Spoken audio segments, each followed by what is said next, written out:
The Bob Murphy Show, episode 105.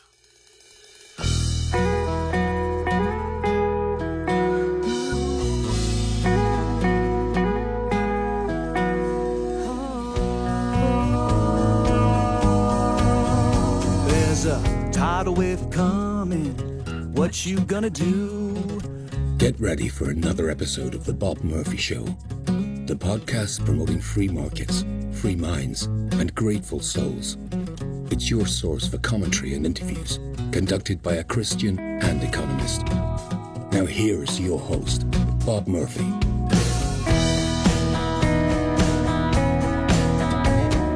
Hey everyone, welcome to another episode of The Bob Murphy Show. My guest today is going to be Corey DeAngelis. He is the director of school choice at the Reason Foundation and is also an adjunct scholar at the Cato Institute's Center for Educational Freedom. So as those posts suggest, Corey is going to be here in his capacity as an advocate for school choice.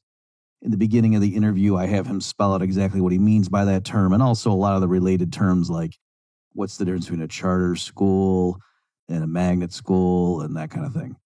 It's a provocative discussion. We also get into some areas like with the research on so-called school choice. And then at the end, I do push back a little bit in case some of you purists out there are waiting for it, just to challenge some of the arguments that the libertarian community gives in favor of things like government-funded vouchers for parents to send their kids to schools of their choice, just to raise some questions about is that really the right approach and maybe some of the rhetoric involved. So all in all, I think after the interview, you will understand a lot more about school choice and the research supporting it. Without further ado, here is my interview with Corey DeAngelis. Well, Corey, welcome to the Bob Murphy Show. Hey, thanks for having me. So you ruined my opening line of inquiry as I was going to ask you why you're always dressed in a suit, and then this is the one time I've seen you not in a suit. Is it because you caught me while I'm at home, and while I'm at home, I usually don't dress up, and I'm not wearing my bow tie this time. No, I was going to ask you because in grad school there was this one guy in my program going through, and he said the reason he went into academia is because he didn't want to ever have to wear a tie to work, and so I'm wondering, like, did you not realize that you're allowed to? Yeah, well, when I started at Cato, one of the dress codes at Cato is to wear a tie. So that's kind of how the bow tie thing actually started. But now I'm at the Reason Foundation and I work from home and it's a lot more relaxed and don't wear, I usually don't even get this dressed up. This is like high, This is Bob Murphy Show wardrobe? Right yeah, all right. I usually wear a tank top and some workout clothes while I'm working from home. So, okay. So obviously, I think people know you, and that's why I want to get you on the show, is because I saw you were really making waves. Tell us, what is your niche? Is it like education, school choice? How do you describe yourself and what it is that you're doing?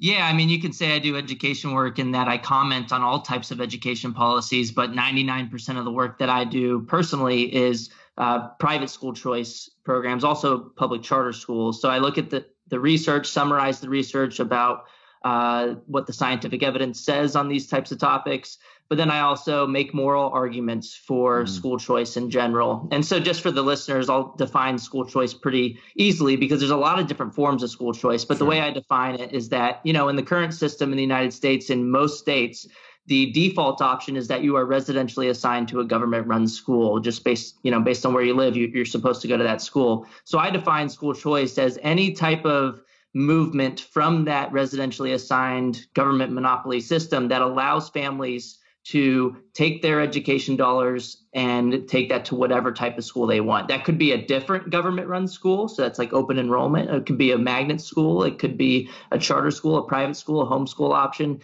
I call all of those types of options that get you away from residential assignment school choice. Okay, great. And you just went into something I wanted to ask you about, just for the benefit of the listener.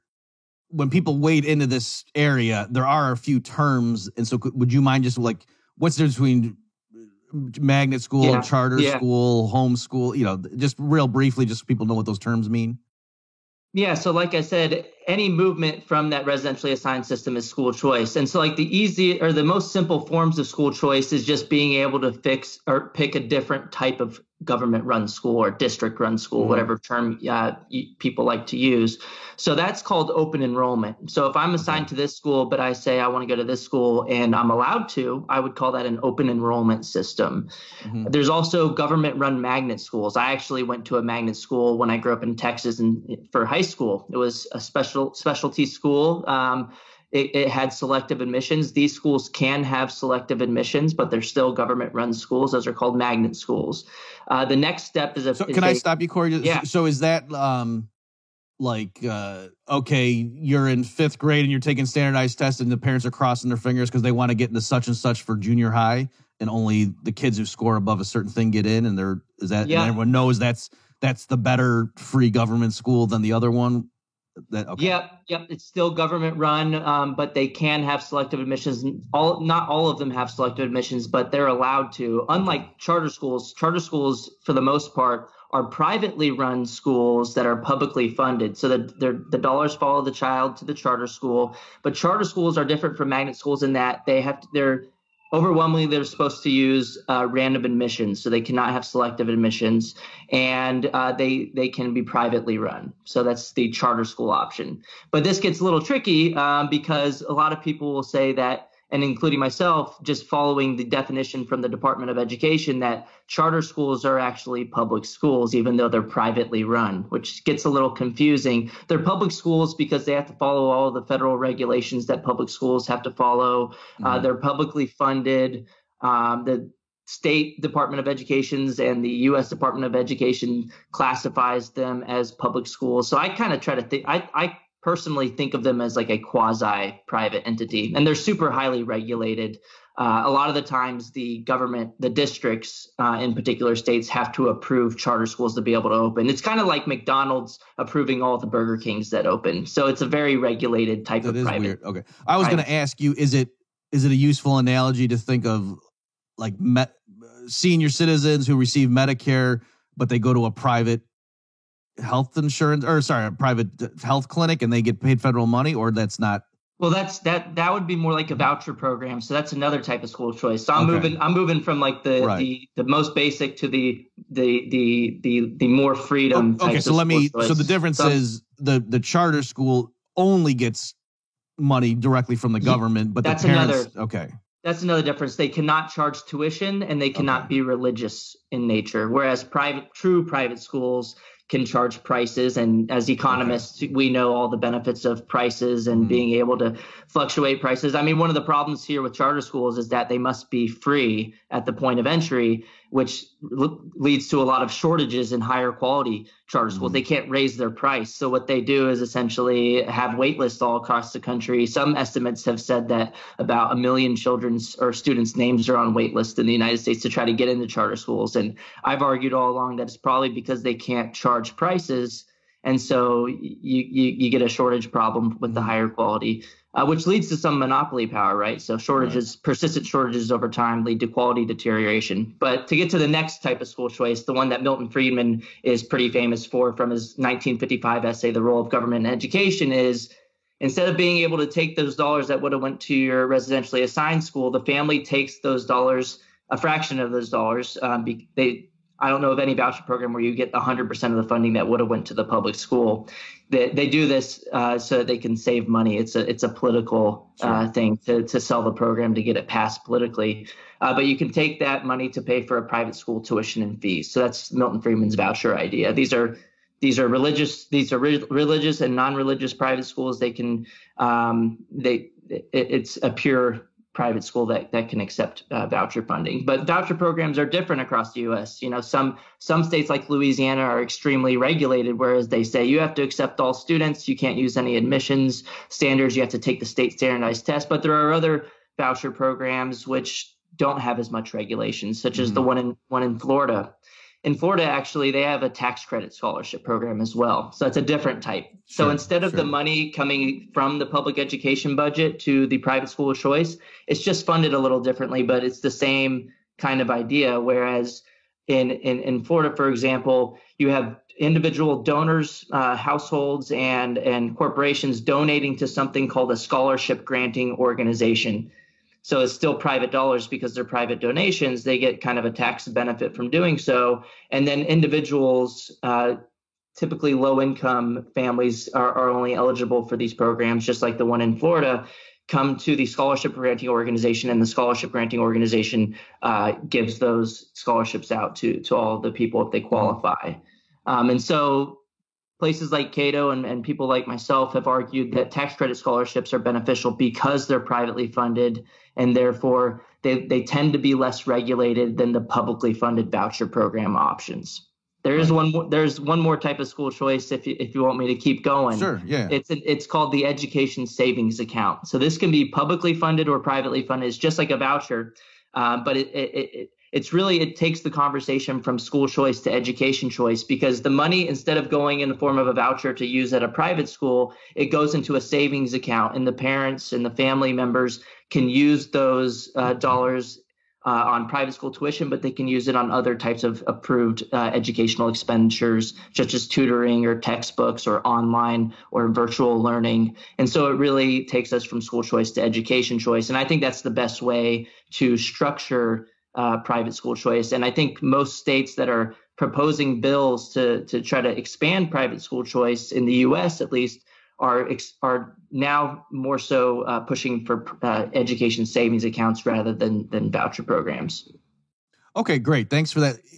If you don't mind, let me just ask you to clarify, just as an economist here in these terms, so the charter school, if they're not allowed to have selective admissions, then what is it? Just the mere fact of opening up competition once in a while, or of any given group of schools in an area, one of them's going to happen to be the best one for whatever reason, and then the parents want to get into there, and that's the benefit, like, of just even the tiniest little trickle opening the drain of competition raises standards? Yeah, I think it's a competitive effect, especially given the fact that charter schools are overwhelmingly must use random admissions. There are some exceptions to that rule, so I have to say that. But overwhelmingly, states say that charter schools are supposed to use random admissions. There are some exceptions, but it must, in theory, it must be competition, because in the current system, and this is what Milton Friedman argued for vouchers in 1955, was that the residential assignment and the compulsory education laws, and also coupled with the compulsory funding of public schools, creates a large degree of monopoly power. Just imagine if you were residentially assigned to your nearest grocery store, and if you wanted to go somewhere else, you had to move houses. That's extremely costly, and we wouldn't expect grocery stores to do a very good job. Same thing with any other type of service, or you could imagine restaurants, for example, or grocery stores. So that it seems like it reduces monopoly power, and that should lead to improved quality and lower costs in the market for education. Right. Okay, great. So maybe maybe a fun way to segue to the next topic, because I do want to ask you about the empirical findings. So why don't we go ahead and listen to this clip? It's from a recent interview of Paul Krugman was on Ezra Klein's show. And why don't we just play this little clip? So take a listen, folks. Go ahead, guys, and roll the clip. There are a lot of things where public provision is just plain more efficient than private. And so I actually tried at one point to try to make up a list of things that we might think are better done by the public sector than the private sector, and ask how much of the economy it is without going too far. So I think we did learn from the history of the 20th century that you probably don't want the government running auto companies and steel mills. On the other hand, publicly run utilities actually have a pretty good record. They are places that actually still own their electric power company, did pretty well in some of our various energy disruptions. Basic education, definitely. There's really no evidence at all that having widespread private provision of K through 12 is a good thing. And in fact, a lot of higher education has historically been done really well by state-run institutions. When I added up all of the things where there's a pretty strong case that the public sector actually is better, it's 25% of the economy, maybe 30%. So fairly straightforward economic logic actually says that a significantly mixed economy with a pretty big public role makes a lot of sense. The notion that it should be market, except under extreme circumstances, just doesn't hold up in the face of what we know. What were the guiding principles of how you decided if something was better done by the market or by the government? Well, basically pulling it out of nowhere. But no, things where we know. Look, as so much macroeconomics is. Yeah, well, this isn't really macro. I mean, look, on healthcare, if you actually ask what system does seem to deliver the best results at low cost, it's genuine socialized medicine. The NHS is actually a pretty good system and damn cheap. When it isn't being screwed up by the Mar-a-Lago gang, the Veterans Health Administration does a remarkably good job for very little money. Education, public education has always been the bedrock of our education system, and the track record of private schools, certainly of for-profit private schools, is actually horrifying. Okay, Corey, so there you have it. I mean, the man is a Nobel Prize winner in economics, and he's definitively saying it's a horrifying record, really. And really, I don't understand how an ideologue could possibly think. So what's your reaction? Let me do it this way. With Krugman, I don't know how much you know of the stuff that I do, but I've dubbed this term called a Krugman contradiction, where you spell contradiction with a K, where it's that a lot of times he'll say something that's extraordinarily misleading, and 99% of his readers would think he meant something that's clearly false, demonstrably false. But yet, if you really hyperanalyze what he said, you realize, oh, wait a minute, no, he has an out. And this one, I'm not sure he has an out. Yeah, I mean, if the track record of private schools is actually horrifying, to quote Paul Krugman, then when you give people choice, then they should overwhelmingly choose government-run schools. So I don't see why people who fear school choice have anything to fear if it's true that the track record of private schools is actually horrifying. That's not actually true. If you look at the evidence, and if you look at the most rigorous evidence, there have been 16 random assignment studies in the U.S. And when I say random assignment, when there are more students who want to use a voucher program than there are spots available, the government says we have to allocate these at random. So you get essentially a medical trial, and you can determine the effects of getting access to a private school through the voucher. So it's a causal.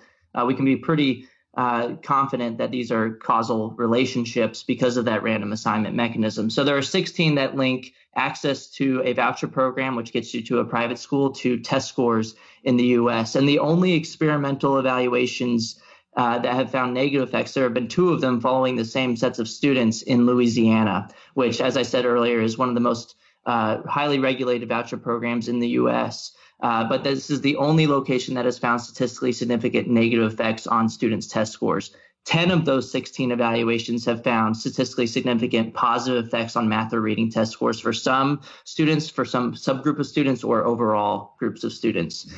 So the remaining 4 studies have found no statistically significant differences on math or reading test scores. But I will say that even if there's no statistically significant difference, as I said earlier, voucher programs disproportionately get a ton of a much less funding per pupil than the traditional public schools, because that's how we get these voucher programs passed. So even when there's no difference, that implies to me a positive return on investment, at least. You don't hurt educational achievement by reducing this expenditure per student. So even that should be. Yeah. So, and then this doesn't even take into consideration all of the other outcomes that are much more important to families. If you ask families, why did you choose this school instead of this other school? Or, if you ask families that are using private school choice programs, they overwhelmingly rank standardized test scores towards the bottom of the list of why they choose particular schools. They rank things like moral education, safety, disciplinary practices at the top of the list, civic outcomes. So families care about a lot more than just standardized test scores. And I think academics miss that a lot of the time. So just for example, the most recent federal randomized control trial of experimental evaluation of the DC voucher program found no statistically significant effects on math or reading test scores after 3 years of using the program. In the most recent year of the evaluation of the program, they found no effects on test scores, but they found about a 34% increase in the likelihood of students saying that they're in a very safe school, which is a huge positive effect there. They found large positive effects on reports of satisfaction overall, and then also large positive effects on attendance. They actually measured attendance as chronic absenteeism. So they found about an 18% reduction in chronic absenteeism. So it just goes to show you that if you feel safe when you go to school each day and you're satisfied with the school, you actually show up each day at the same time. So I think most people like Krugman will only look at the test score outcomes and will ignore all the things that parents actually care about, like safety, satisfaction, linking school choice to crime. There have been 6 studies that have done that. They all find statistically significant reductions in crime. I did 2 of those studies myself. But yeah, if you just look at this DC program, the average amount spent in DC public schools in 2016 is about $28,000 per pupil. That's a lot of money, but the vouchers were only worth around $9,500 in the most recent year. So you get the same test score outcomes, better non-test score outcomes at a third of the cost. So this, I don't know how Paul Krugman can look at this body of evidence and looking at this particular study in DC and then conclude that the evidence for private schooling is horrifying. That's just not true. I mean, he can say that about one particular study in Louisiana that found negative effects on test scores, but he should elaborate that I'm only talking about this one location. I'm only talking about test scores. But, like even in Louisiana where they found negative effects on test scores, they found no effects on high school graduation or college enrollment. So the longer term outcomes, it seems even in places like Louisiana, tend to be either no different or better. And if you look at the evidence linking private school choice to long-term outcomes, it tends to be more positive for private school choice. So educational attainment, for example, there have been 8 studies that are either randomized controlled trials or rigorous non-experimental studies linking access to a voucher program or tax credit scholarship program to either high school graduation, college enrollment, or college completion. And 6 of these 8 studies have found statistically significant positive effects on at least one of these educational attainment outcomes. And then there was 2 studies that found no statistically significant differences. One of those was the Louisiana evaluation I just talked about. So I don't know how Paul Krugman can look at this large body of evidence that tends to be in favor for school choice and then say it's actually horrifying. That's just not true. And in that same interview, he also said that there's really no evidence at all that having widespread private provision of K-12 is a good thing.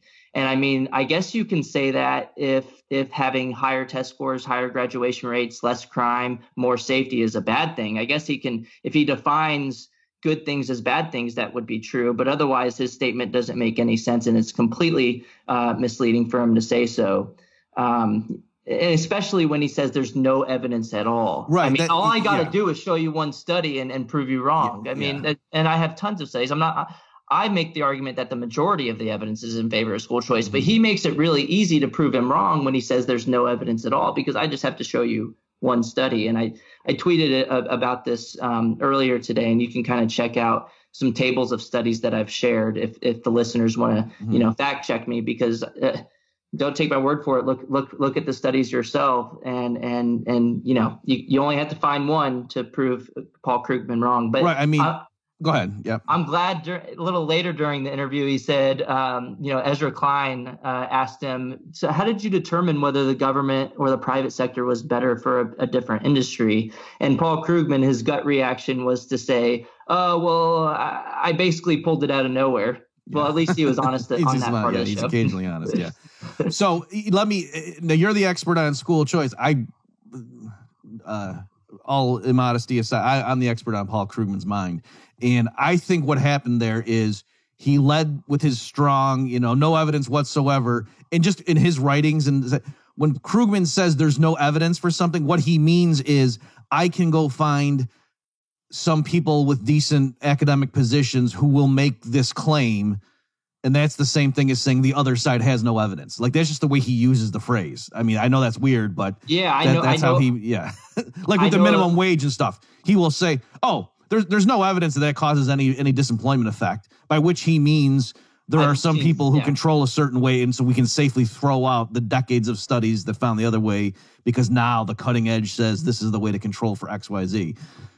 Yeah, and I mean, it's even worse than that in this case, I think, because we have randomized controlled trials. It's like we don't, minimum wage, you have different ways of studying it, and it's quasi-experimental or observational, whereas with voucher programs, we have randomized. Yeah, so what I think he happened. Can't even do that. Yeah, what I think happened, because again, I'm hyper, but he starts out with it, and then he kind of walked it back, and so I think he pivoted to make it sound like, oh, what I mean is these like online, like University of Phoenix type, like I think that's because I remember a few years ago that was a big scandal, especially like when Trump and Trump University and all this stuff. So they were trying to make it look like, so how Krugman's, like I said, especially for profit. Like I think he pivoted and realized there's no way I can possibly defend my claim that private schooling has gotten crushed historically. So I got to pivot to mean for profit, so for one thing, can you explain that distinction? But then also, I really don't know. Is it true that, for-profit universities, I mean, presumably a degree from Harvard is better than one from University of Phoenix, but is that apples to apples? Yeah, I don't know very rigorous evidence on higher education, so I can't really tell you. There's a lot of selection in higher education. That's one reason why I like to focus on K through 12, because we have more randomized controlled trials. So I can't tell you the state of the evidence, but I will say with K through 12 and, the discussion about for-profit or not, the vast majority of charter schools, for example, are not for profit. So about 85% is the best estimate that I've seen, or more, that are not for profit charter schools. About 15% are for profit charter schools. But I don't care if something's for profit or not. As long as people are voluntarily choosing to go to this charter school over their residentially assigned school, I'm super fine with people profiting off of providing a better product or service. The thing is that people don't really realize is that people in the traditional public school system profit all the time. I mean, you have large textbook companies that profit off of the large monopoly in traditional public schools. But then even if we just if we don't stick to the pure definition of what profit means, revenues minus expenditures, being positive, even if you are not for profit, you can still essentially pay your employees a ton of money, pay administrators a ton of money just to get revenues to equal expenditures. And I don't care if you're profiting off of voluntary, decisions about schooling. What irritates me is when people are profiting from a system of compulsion, and that is the residentially assigned government-run school system. That's where I have a problem. You shouldn't be profiting off of forcing people to consume your service. Yeah. So one more thing, and before we leave my favorite topic of Krugman, the thing that really surprised me about his rhetorical stance there was normally when it comes to education and, private versus public, and in a minute, we'll get to this issue of should we even be using the term public. So normally, and correct me if you disagree, but normally the way the argument plays out is people will look at things like test scores, going to college, whatever, and just about any measure you look at, private schools blow so-called public schools out of the water, and the defenders of the government system will say, well, yeah, that's because rich people can put their kids in the elite schools or whatever, and they can kick out bad kids, or, they wouldn't say bad kids coming from a troubled home environment, whereas the government is the fallback. They have to educate everybody. And so, yeah, of course, it's apples to oranges, and that it's not a fair comparison. Like, that's always what I've heard is to be the standard defense, whereas Krugman just saying, hey, let's throw that out the window and just make up stuff. Yeah, he completely made stuff up. And, the randomized control trials net out that selection bias because everybody selects to get into the lottery. So you can't say that the kids are different in the private versus the public schools. That would be a fair comparison or a fair statement to make if you're just looking at overall averages. That look, private schools, the kids end up making more money versus the kids in the public schools. Well, obviously, because they had higher incomes to begin with. And, looking at averages would that would be this is what I wanted to circle back to make sure the listener gets why when you're saying things like, oh, was it 16 studies? The RCT? Yeah, there's 16 random assignment studies linking private school choice to test scores in the U.S. There are up like 4 or 5 outside of the U.S., which tend to be positive as well. Okay. Actually, I just wanted to clarify to the listeners, you're not saying that, if we just look at the SAT scores or GR or whatever, or I guess SATs would be the issue, or this level of passing some competency thing that the state administers, that some of the time the private schools operate. No, is it generally the case that the Yeah. private blows them out of the water? Typically, it's just, but that's it's considered unfair because the type of home environment, like the parents might be more involved to send their kids to a private school, and so that's not a fair. Like look at the kids that the teachers in the downtown public schools have to try to teach, and it's you know what I mean. They're the same in the random assignment studies as if you have a large enough sample because the law large numbers. So those are the types of studies I'm citing because if we just compared averages, that wouldn't be a fair comparison. The private schools would of course outperform the traditional public schools, but that would be riddled with selection bias. But then also, people say that, look, the more advantaged kids use these programs. That's not true. If you look at the 63, 64 private school choice programs in the U.S., I think almost every single one of them is targeted either based on income, special needs, or the quality level of the school that you are residentially assigned to. If you're assigned to a failing public school, then you're eligible for the program. So almost every single one of these programs, I don't want to say every single one because there may be an exception. Sure. But the vast majority of these programs are targeted to the least advantaged based on one of those three characteristics or all of those three characteristics. And then there have been studies that look at even out of these eligible populations of disadvantaged students, people in the school choice debate have argued about, well, maybe it's the more advantaged out of that disadvantaged group who apply for the program. But those studies are actually a mixed bag as well. And if you had to call it one way or another, it actually tends to be the case that the less advantaged, even out of that disadvantaged group, apply for these programs because they are the ones in the schools that are working the least best for them. They're the ones who are not being served well by the traditional public school system. So they have a stronger incentive to go out and apply for these programs. And for listeners, if you want to see this, limited body of evidence, I've summarized 10 of these studies that look at this. If you go to Education Next, you can just Google vouchers tend to serve the less advantaged, and you'll be able to find that body of evidence so you can look for yourself. But it tends to be that the least advantaged disproportionately use these programs.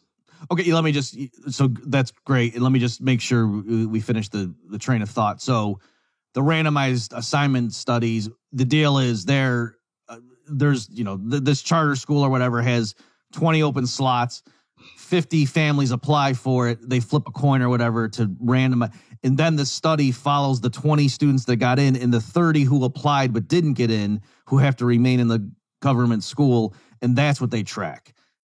Yep. And then, they usually have a bigger sample of that so that the law of large numbers can apply. But yeah, that's what they do. They still add controls and show it both ways. It's usually if random assignment occurs effectively, then and if you have a large enough sample size, you shouldn't need controls. But these studies, do it both ways and show both types of results. But yeah, that's what we're talking about. But with voucher programs, it typically the lottery happens at the program level, not at the school level. With charter schools, it typically happens at the school level, and they look at school level lotteries. But with the programs, it's the intent to treat there is the effect of winning the lottery to use the program. Right. But you can do a treatment on the treated type of two-stage least squares regression to see the effect of using that at a private school. So you can get the effect of a private school, and it's still causal because the instrument, the random lottery, is exogenous. So that's what we're talking about. And I also want to hit on the kids left behind in the public schools. First, I think this is a ridiculous line of reasoning. Can you elaborate what is or let me be the person to say, the reason this is unfair, this is a horrible idea. Okay, sure. Even if it were the case, and the evidence is mixed, but even if this guy Corey were right, and you can, quote, rescue some of these students that are stranded in these bad government schools by having them go to this mecca of the, private schools where the elites send their kids, still, that makes it worse. Now, the kids that are left behind in the government-run schools, their smartest peers are the kids that came from the best two-parent families who had good reading habits. Now they're gone. And now it's even worse. So that condemns everyone else. And so it's not surprising if you just rescue some and leave the rest to mire and misery because Corey doesn't care about those students left behind.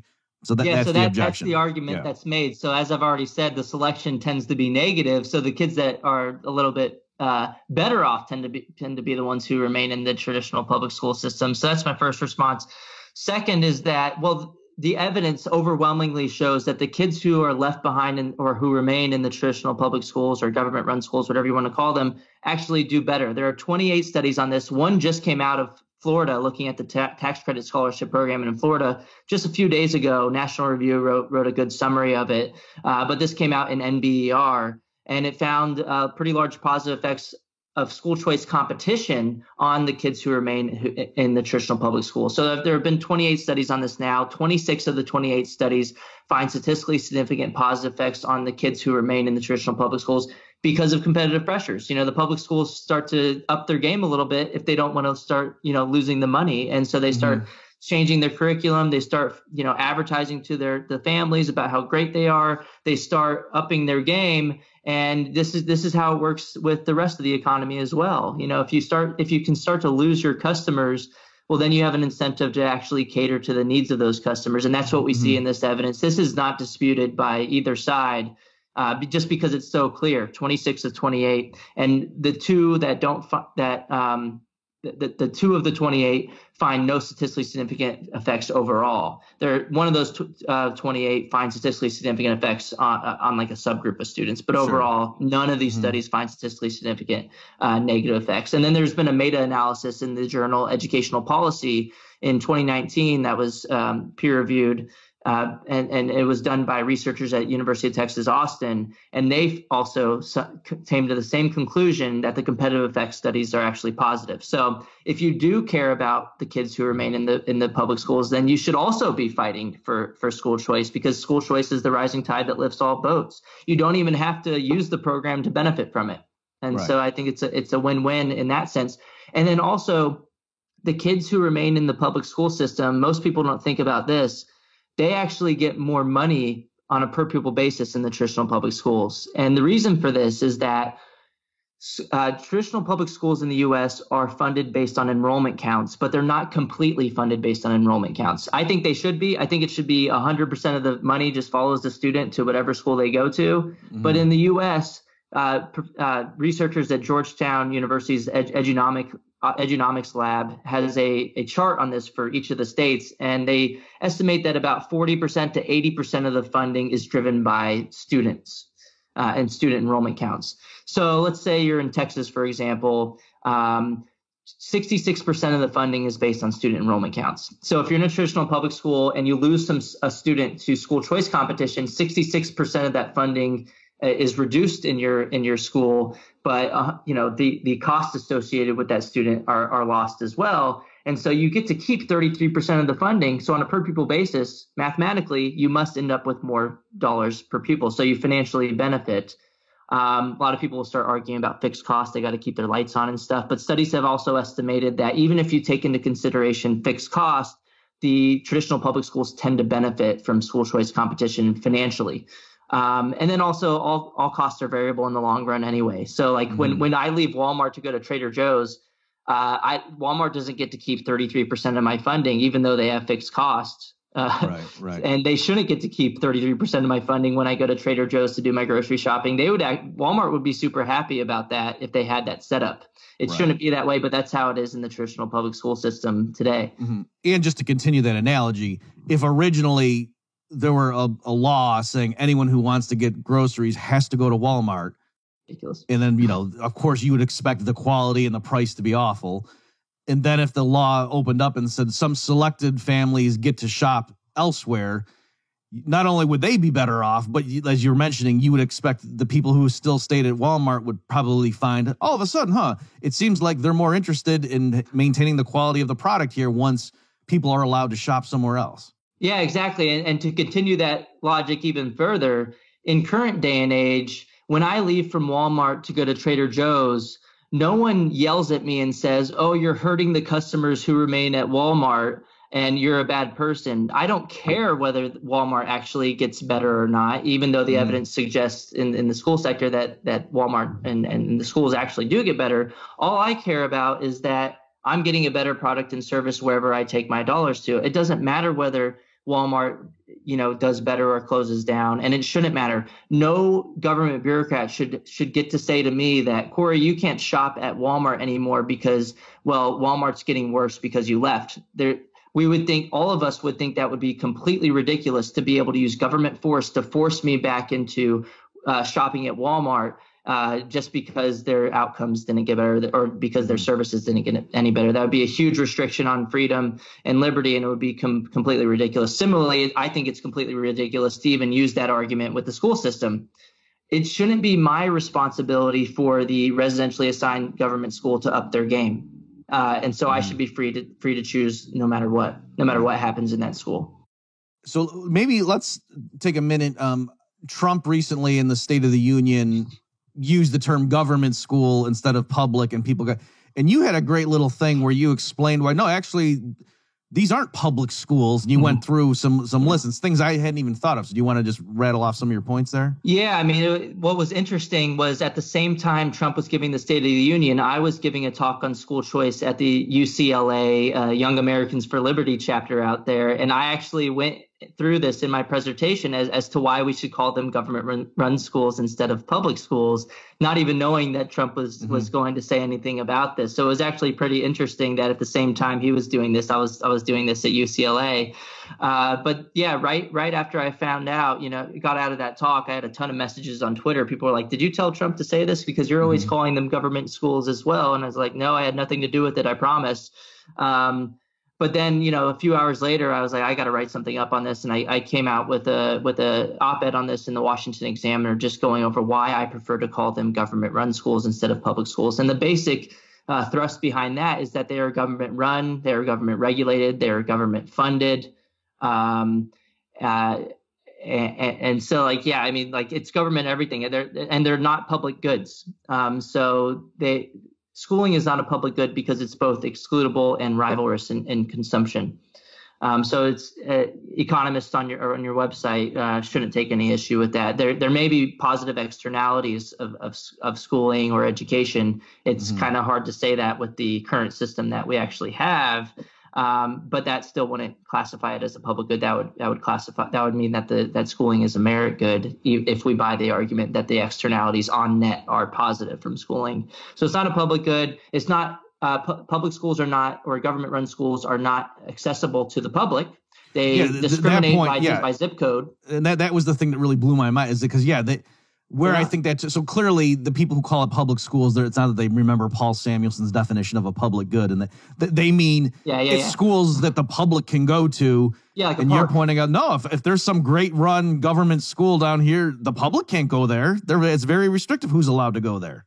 Yeah, so they discriminate on zip code, government-run magnet schools, which they would call public magnet schools. As I said, I went to one. They discriminate with selective admissions. So yeah, these are not things that are open to the public, like you would think of as a public park. Whereas a public park, pretty much you can just come and go. They don't say that you live here, you can't come in, and we're going to gate it off. I would call public park a government park as well, but but it's an even harder case to call schools public in that they're all of these things that I just rattled off. They're funded by the government, they're regulated by the state, federal, and local levels of government. They are directly run by the local government. They're funded by the government. So I think that the strongest point as to why we shouldn't call them public schools is that they're not open to the public. Sure. Right. Okay, great. What about, I know you had sent me some list of things we could bring up here. And I like the one recently, I was following it, where like the Washington Post, they had a story, and it was just amazing. I don't know if you remember the exact details, but you can pick whatever story, because I think there was two recent cases where I don't know if it was an op-ed or an editorial, but they said something that was just demonstrably false. And then, it took them several stages to finally change it so that what they were saying wasn't demonstrably false. Yeah, and then they kept the headline anyway. They kept the subheadline, and they kept their story, even though the fact was completely opposite, which goes to show that the stories are not driven by the data. They're driven by pushing a narrative. So let's go over this first example. This was in the Washington Post. And the most shocking, so it was an opinion piece, right? But, the editor should have caught this error. Mm-hmm. And also this was written by the dean of the Curry School of Education at UVA. So this is, a high level person in an academic elite institution. And he made the claim that since the late 1980s, he didn't say real, he said funding of public education in the United States has decreased after adjusting for constant dollars, which means real, or if you prefer to say inflation adjusted. So even after adjusting for inflation, he argued that since the late 1980s, real spending has decreased in the United States. There's no way to slice the data where that is true. And so I posted about it on Twitter and blew up the Washington Post on Twitter and put them on blast and just said, look, if you look at it at the state level, at the federal level of spending, at local level of spending, total level of spending per pupil at all these levels, there's no way you can say that funding has decreased after adjusting for inflation, or not even if you don't adjust for inflation, obviously. And so it took them 8 days to get this basic fact corrected, and it took a lot of pressure, public pressure on Twitter, but then also I was doing direct emails with one of the editors at the Washington Post, and they kept going back and forth with me to try to figure out a way to spin it which would make Pianta's claim true, but there was no way it could spin it. And so in their correction, it's actually pretty embarrassing, and I'm glad that they did this at the very top in bold. They said, originally we said that spending had decreased, but at the federal, local, state, total level, no matter how you slice it, this is not a true statement. It's actually increased. And, even looking at the most generous way to look at their statement, in 1989-1990 school year, that's the highest spending level in the 1980s relative to 2016, which is the most recent federal data on this from the National Center of Education Statistics. Real per pupil spending has actually increased by 36%. So it's not even close. It's not even like it was a 2% increase It was a 36% real increase over time. And there's no way to justify this. And I'm glad they corrected it, but it shouldn't have taken 8 days, and they shouldn't have gone back and forth. And they should have retracted the article, because the whole thrust of the article was that we haven't tried this before. We haven't tried to spend more money, so we should actually do this and actually take education seriously and spend more money. But their main data point behind this claim was not true. We have tried this. Since 1960 in the U.S., we've increased per pupil spending by 237% after adjusting for inflation. From the 1980s, we've increased it by 36% after adjusting for inflation. So we have tried to spend more money. You can argue about whether that's not enough, but the whole thrust of the article was that we haven't tried to spend more money since we've decreased it. But they kept their article the same way. Sure, yeah. And the Philly Inquirer, just like a week or two after that, made a similar claim saying that over the last few decades, real spending in Pennsylvania and the U.S. has actually decreased. That wasn't true. I don't know if they read the Washington Post article and just followed that and did that, but that wasn't true either. But the Philly Inquirer actually made a correction, but the correction said they changed from the last few decades to the last decade. And then I pulled up the data again at the U.S. level and at the Pennsylvania level that you can't say that either. Real spending has actually increased by a lot over the last few decades and the last decade. So then it took another week for them to correct the correction to actually say, spending has increased in Pennsylvania, but they just spun it again. They kept their same exact narrative and just said, maybe that's not enough. But that just goes to show that it's the data are not driving the narrative, because in both of these cases, the actual data said the opposite of what they initially cited, and then they didn't change their narratives at all, right? Which is a sad state of, and like you're saying, at least with respect to the Washington Post, it wasn't that was an incidental bit of trivia. The whole premise was, let's try boosting spending. You know what I mean? So that's the whole, like if you flip it, it's kind of hard to. It went from let's try spending more to, even though we've been spending more, it hasn't been enough. Yeah, I mean, you can always, justify it that way, that, hey, we should have spent 5,000% more instead of 237% more. But look, this was the dean of the UVA Curry School of Education. There's no way to justify this. I mean, this is at the top echelons of academia in education. I mean, maybe even if it's a dean of like a business school, maybe they didn't know better, but Bob Pianta should have known better. He's the dean of an education school. He's been in this game for a long time. And for him to claim something that's just a demonstrably false, verifiably false statement is just absolutely unacceptable. We even had people like Bruce Baker on Twitter who tends to say that he calls for more spending consistently in the education debate. He's well known for this. His position on this is well known. But he said, there's a lot of room for disagreement. But look, I don't agree with Bob Pianta here. He can't just be making stuff up about the basic facts. And so I'm glad,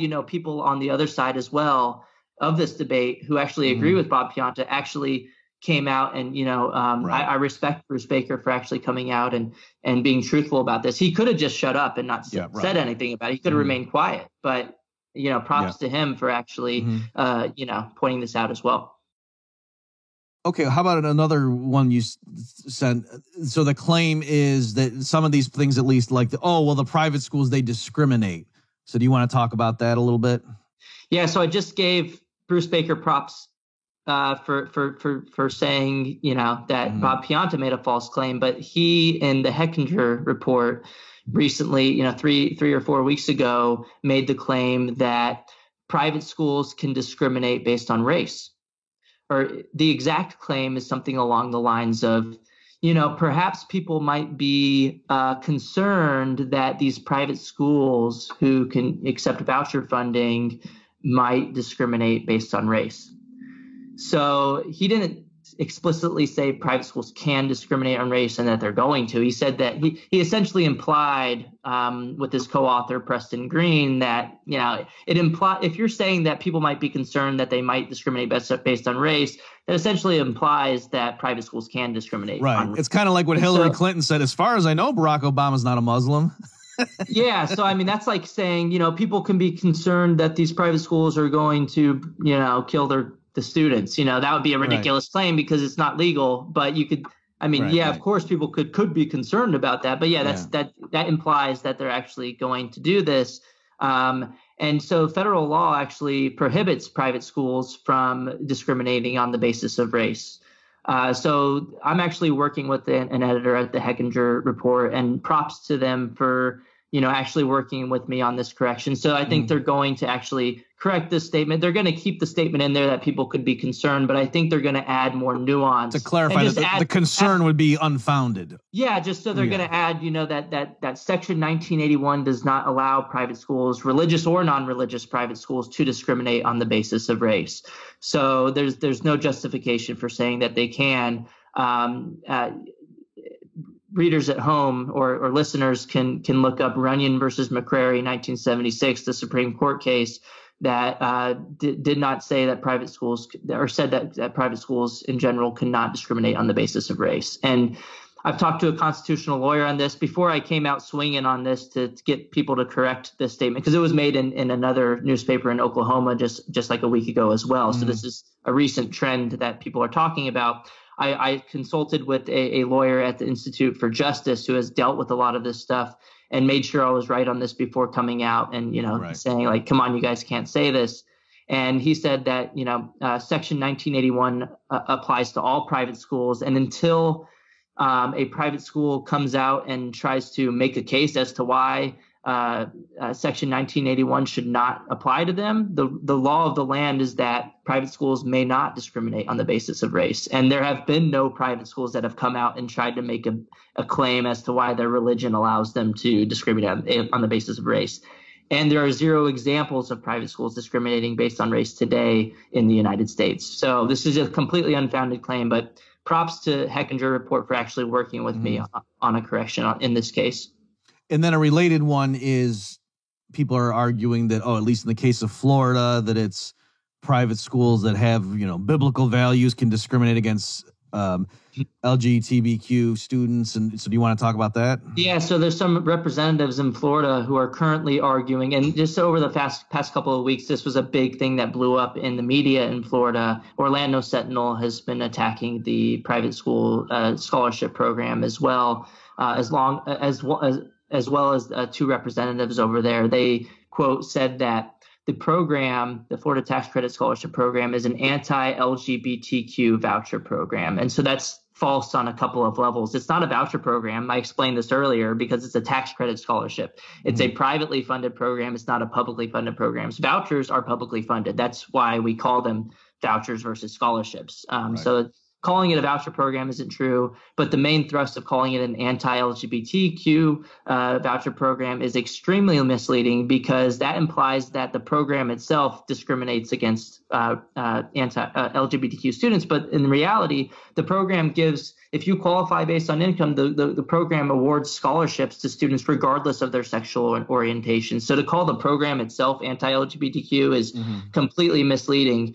And what happened in Florida is a lot of the corporations pulled out of donating to the program because they saw this PR disaster unfolding, and they said, I don't want to be labeled as a bank that's anti-LGBTQ. So even if they don't agree with this statement, they don't want the negative press on this and the negative PR, public relations disaster. So a lot of them pulled out. But actually, within the past couple of weeks, Fifth Third Bank, I want to give them a shout out, actually resumed donating after they realized that these representatives and the media actually misled them to think that the program itself is an anti-LGBTQ program. And there's tons of stories of LGBTQ students and low-income and minority students using this program who are benefiting from the program. So the representatives are calling on corporations, tagging them on Twitter to stop funding the program because it's anti-LGBTQ. And in the process, they're unintentionally harming LGBTQ students because they're taking their scholarships away. Right. So you got LGBTQ students not getting their scholarships anymore, and they might not even been going to these schools who are quote unquote discriminating against them. They could have been going to these other private schools, and now that you're defunding the program, they're not getting to go to any private schools. Right. And a lot of these LGBTQ students are using the program in the first place because the public school wasn't working for them, and because they were being bullied or harassed in the traditional public school system. So taking away low-income, minority, and LGBTQ students' scholarships does absolutely nothing to help them, and I would argue it does more harm than good. And then also, there's been a national school climate survey done by GLSEN. It's a LGBTQ rights organization. They did a 2017 nationwide survey, and one of their questions is they asked their survey of LGBTQ students, do they feel harassed or bullied, and a whole sort of different school climate questions, if they feel safe in school. And they compared public to private. And on just about all these 20 different questions, I think there were one or two that weren't in favor of private, but the vast majority of them found large advantages for the students in the private schools. So based on the representative's argument that we shouldn't be funding discrimination, well, then we shouldn't be funding the traditional public schools either, because the LGBTQ students are reporting more discrimination in the traditional public schools than they are in the private schools. Right. I mean, my gut would be to think that in terms of maybe being in an environment where you're learning that your orientation or lifestyle choices are immoral, okay, I could see you feeling a certain thing in certainly a religious private school. But in terms of where are you going to get beaten up in the hallway between classes, I would think just in general, the government schools are way more dangerous. Exactly. And that's the finding of the GLSEN survey in 2017. If you want to look it up, I think if you just Google GLSEN 2017 school climate survey, you'll find it, and you can go to the appendix. I think it's the table 1 or table 2 in the appendix, and it finds overwhelmingly that these students are reporting much better environments in the private schools. So, based on their logic, we should be defunding the public schools, not the private schools. And then they're also pitting historically disadvantaged groups against one another. They're pitting low-income families using this program and minority families who are using this program against the LGBTQ rights crowd. Who are we to decide who should win? Should this large number of disadvantaged families get to have their scholarship, or should we cater to the small amount of families who are using these, who are also benefiting from these programs? It doesn't even need to be a battle of low income and minority versus LGBTQ, because the LGBTQ students are benefiting from this program too. They can pick from a wide array of religious or non-religious schools. So again, taking their scholarships away is a bad thing, not a good thing. Now, I'm just curious. Clearly, you're pointing out that the way they're deploying this terminology or this labeling is misleading at best. But is there any grain of truth in the sense, like, how does it work? Like, could a private school say we're not taking a student who has a certain orientation, or is it more like, well, we're going to call you by your birth name. You don't, you know what I mean? Like, I'm wondering, there's different layers of things I could imagine someone saying that's transphobic. Yeah. So Step Up for Students, which is one of the biggest scholarship, there's only 2 scholarship granting organizations in Florida. And this is an aside, but I think one of the fixes for this is to have a market for charitable donations instead of just having 2 scholarship granting organizations. If I'm a company, I should be able to pick where I donate my funding, and that could solve this supposed problem as well.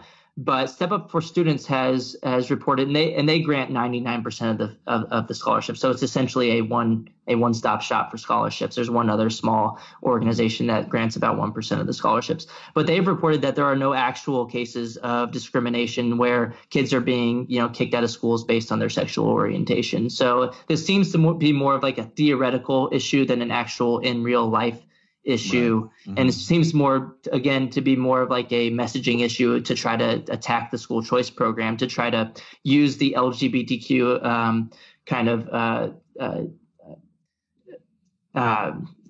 label to attack the program, to try to label the program as anti-LGBTQ when it's actually not. But it is true that there are some private schools, and the Orlando Sentinel went through like about 1,000 private schools in Florida, and they found, I think, about 100 in their sample that had what they deem to be anti-LGBTQ anti-LGBTQ policies in their handbooks. But that could mean just something as simple as saying that we do not permit promiscuous behavior on campus, and that's for straight people and homosexual, and LGBTQ individuals as well. So it's not like they're only calling out LGBTQ, but they would label that in their list as anti-LGBTQ. But the result of that policy would essentially be, look, they have it in their handbook as kind of like a backup plan, that if there's something that they see to be in conflict with their religious beliefs going on campus, then they can expel the student. So it seems to be like an after the fact thing, not a you can't come here in the first place thing. But there, certainly, of course, I'm sure they could find some schools that do say you can't come here if you're this sexual orientation. Yeah, and I mean, not of course it's the same thing, but I just remember like during the marriage, gay marriage debate, in the infamous Christian bakers and stuff. Yeah. A lot of those cases, it was being portrayed as, they refused to sell a cake to a gay person. And it was like, no, those people, that was their bakery. They went there for years. Yeah. It was, we will not make a cake celebrating something that we don't think is made. Just like if a heterosexual guy came in and said, I want to have a cake celebrating my affair with my secretary, they would probably say, with my beliefs, I can't do that for you. That's not anti-hetero policy. Yeah, exactly.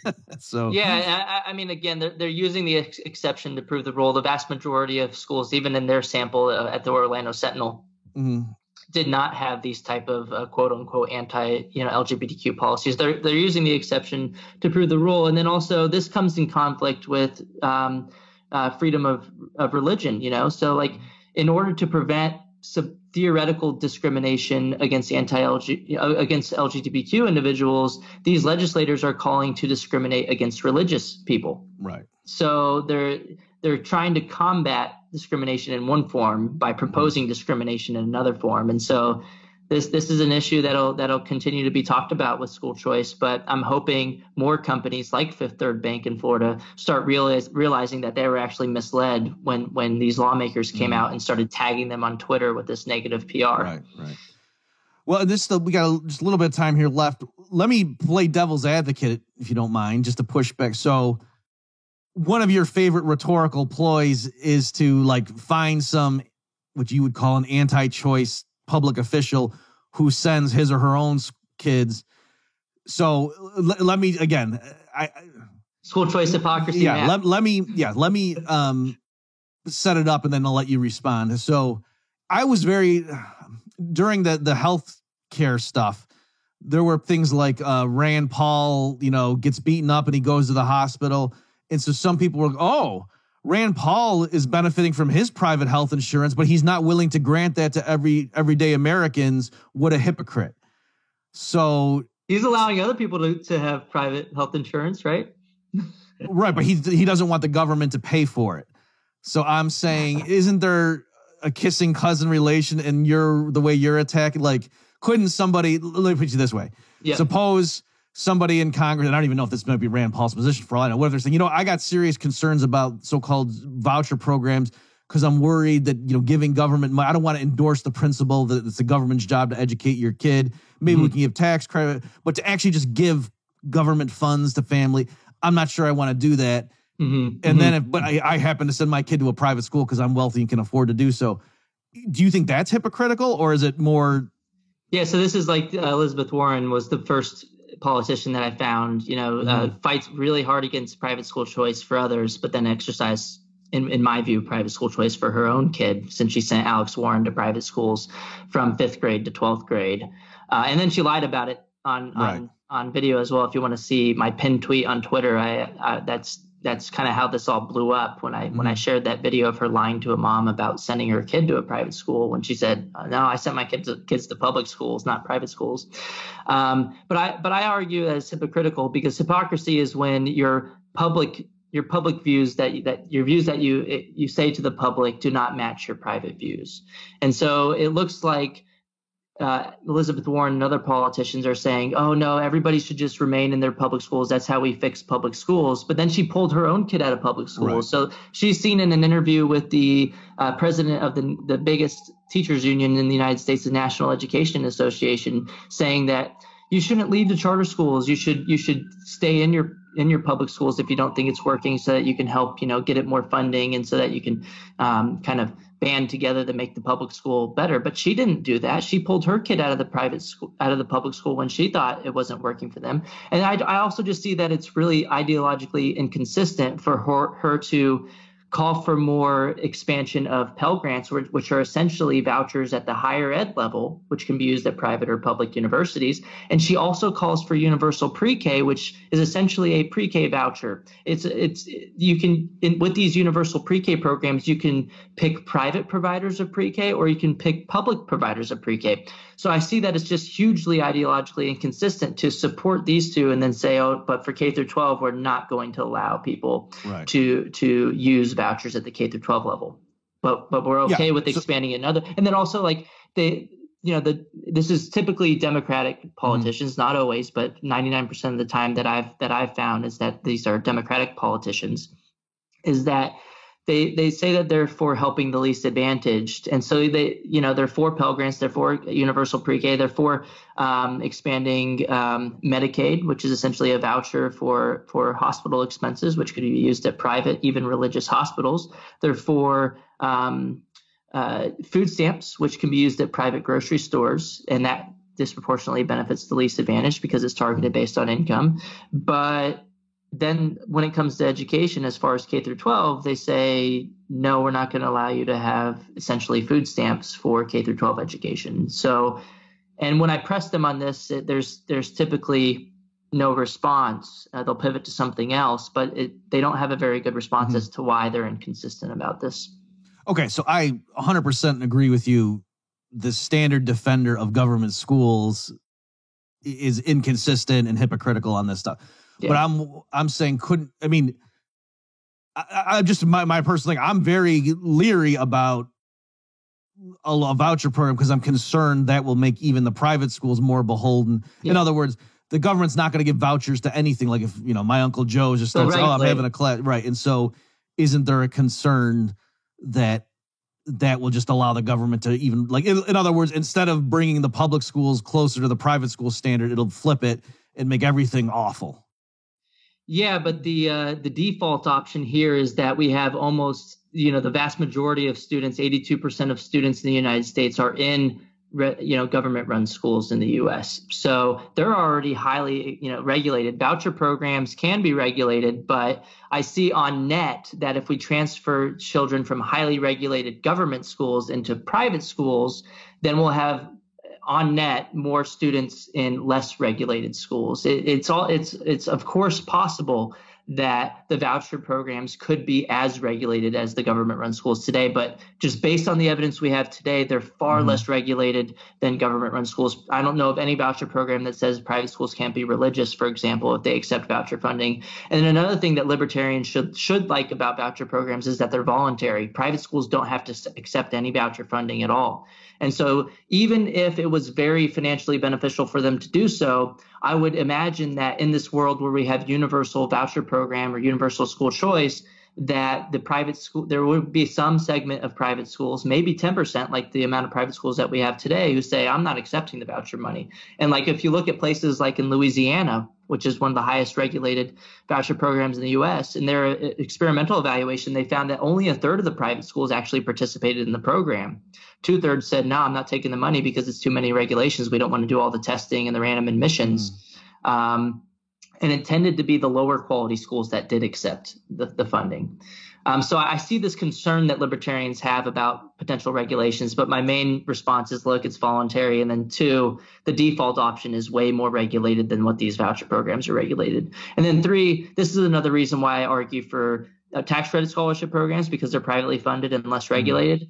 But then also education savings accounts are way less likely to be regulated than voucher programs. And think about it from a regulator standpoint. How do you regulate an education savings account program? The only way to really do it is to say that, it has to be an approved government, an expenditure that's approved by the government that's an education expenditure. But, today that's been pretty open. And with voucher programs, you can see, if the test scores get better or worse from a voucher program. But with ESAs, an education savings account, I spend that on a whole bunch of different services. So the regulator doesn't know what led to my better or worse outcomes. They don't know if it was the school, if it was the textbook I purchased.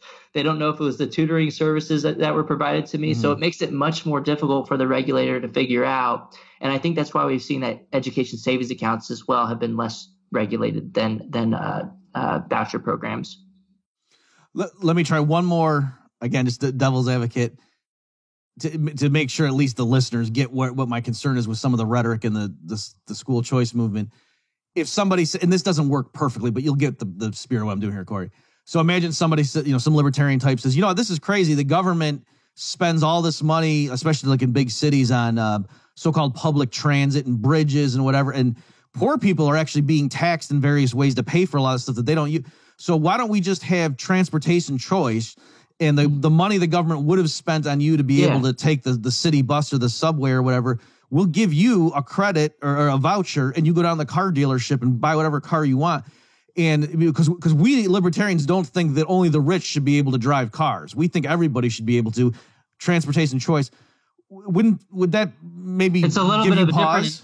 It's a little bit of a different analogy because, we don't have government producing all of the cars. If we did have government producing everybody's cars, and if you were like residentially assigned to a car dealership, I think that would be a better analogy. Or with grocery stores, if we funded food stamps for everybody, and everybody was residentially assigned to their government grocery store, and we spent that money on everybody already, I think grocery store choice would be a good movement away from that particular system. Just like with education, the default is that we fund schooling for everyone through the property tax system, and we residentially assign everyone, whether you're rich or poor, to your nearest government-run school. And so if the movement away from that default option with choice, and especially if it's funded at, like 80% of what we would have spent in the government-run schools, that saves taxpayer money and it reduces control by the government. So I think we always need to think about this in terms of what the default option is.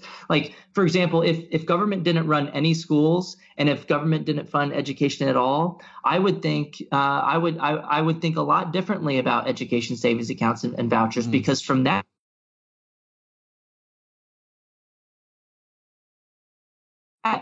the Democrats tend to support pre-K expansion and support Pell Grants expansion, but they don't support K through 12 vouchers because Pell Grants expand government control in higher education, or at least government funding in higher education. Pre-K, relative to the current system, expands government control of education by tacking on another year and then also more spending on education, whereas K through 12 vouchers reduce the control of government and reduce government spending as well. So I think that's why there's supposed inconsistency from Democratic politicians on this. Okay. All right, great. So fair. So it sounds like you're saying yes, if it were starting from scratch, or in the analogies I was bringing up, you agree that rhetoric and proposals would be disquieting, or but because where we're starting from with education is so statist, actually this is a move in the right direction, is what you're saying. Yeah, and I've actually gotten to it. I participated in a debate on this very question at New Hampshire Liberty Forum a year or two ago. Okay. And I think his name Mike Underwood was on the other side. Mm-hmm. I was on the side with a legislator, Glenn Cordelli in New Hampshire, and we took the argument that and this is a libertarian conference, that education savings accounts are actually a movement away from government control. And the other side was arguing that, hey, this is like food stamps, this is like Pell Grants, where we said, no, this is relative to the default where everybody's stuck in highly regulated government-run schools. Getting away from that and allowing more choice and competition is actually a libertarian friendly move, and especially when it reduces government spending. Well, one last just clarification, make sure I know. So education savings account, is that like a health savings account where it's allowing you to spend money on educational expenses with pre-tax dollars? Is that what that means? No, so they can be funded two ways. One way is just like the voucher, where this money would have went to your public school, but now it's redirected into your savings account. It's publicly funded. Mm-hmm. And so just like a voucher, but this way you can spend it on a lot of different things and not just private schools. Not just a school. Yeah, okay. And then there's a similar privately funded option, kind of like the tax credit scholarship, but corporations and individuals donate to a scholarship granting organization, and then families can come to the scholarship granting organization. Okay. And instead of getting a scholarship, they get the money to go into a education savings account. Okay. So great. The only difference really is how you can spend the money. Can you just spend it on schooling, or can you spend it on educational expenditures like homeschooling, for example, as well? Mm-hmm. And so that's another. And so this has been an argument with the homeschooling community as well. Some homeschooling, large part of the homeschooling community is very libertarian and skeptical of government intervention. So some libertarian groups have actually come out against education savings accounts for the very reasons that you bring up. But my typical response, and other people's responses, like Carrie McDonald, who's big on unschooling, has responded, look, this is voluntary. And if we can get more people into the unschooling or homeschooling environment on net, that should be a net positive, since only 3 or 4% of the population today is using a homeschooling or unschooling alternative. Mm-hmm. Okay, great. Well, that's a great place to wrap up. So, folks, for all the links I'll put here for the things Corey referred to, it's bobmurphyshow.com/105. My guest has been Corey DeAngelis. Corey, thanks so much for being a part of the show. Hey, thanks for having me, Bob.